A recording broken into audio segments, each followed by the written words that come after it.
जय श्री राधे दोस्तों, आइए सुनते हैं आज की कहानी। प्राचीन काल की बात है।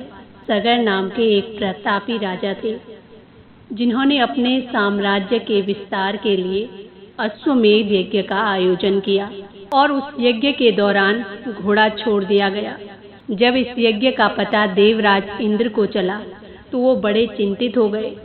उन्हें ये चिंता थी कि अगर अश्वमेध का घोड़ा स्वर्ग से जाए तो राजा सगर स्वर्ग लोक पर भी अपना साम्राज्य स्थापित कर लेंगे, क्योंकि अश्वमेध यज्ञ के दौरान जो घोड़ा छोड़ दिया जाता था और वो जिस राज्य से जाता था उस राज्य पर उसी राजा का अधिकार हो जाता था। इसीलिए वो घोड़ा स्वर्ग लोक तक न आए, इस बात की इंद्रदेव को बड़ी चिंता होने लगी। इंद्र ने अपना वेश बदलकर राजा सगर के घोड़े को कपिल मुनि के आश्रम में बांध दिया और उस समय कपिल मुनि भगवान के ध्यान में थे। जब घोड़े की चोरी की बात राजा सगर को मिली तो अत्यंत क्रोधित हुए और उन्होंने आवेश में आकर अपने 60,000 पुत्रों को घोड़े की खोज में भेज दिया।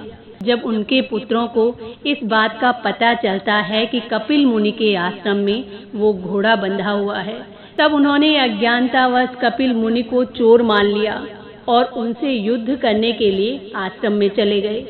भगवान के ध्यान में कपिल मुनि को जब ये शोर सुनाई देता है तो वो उस जगह पर पहुँचे जहाँ राजा सगर के पुत्र घोड़े को चोरी करने के लिए उन पर आरोप लगा रहे थे।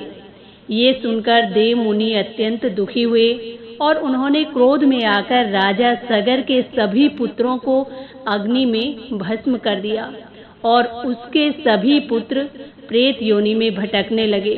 और इस प्रकार अब राजा सगर के पुत्रों को मुक्ति नहीं मिल पा रही थी।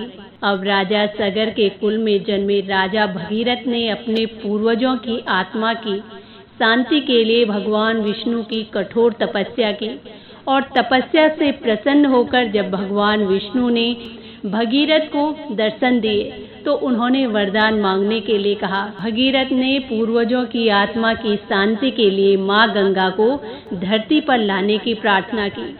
माँ गंगा मृत्यु लोक में आने के लिए तैयार नहीं थी, लेकिन उन्होंने एक युक्ति सोची और ये शर्त रखी कि वो अति तीव्र वेग से धरती पर उतरेंगी और रास्ते में आने वाले सभी चीजों को बहा देंगी। गंगा की शर्त से भगवान विष्णु भी चिंता में आ गए और भोलेनाथ से इसका हल निकालने के लिए कहा।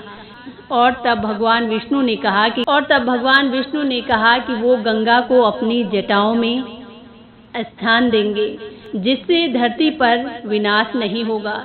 इसके बाद भगवान शंकर ने गंगा को अपनी जटाओं में समाहित किया और इस प्रकार गंगा नदी धरती पर प्रकट हुई। तो दोस्तों, ये थी आज की कहानी। इसी के साथ जय श्री राधे, जय श्री कृष्ण।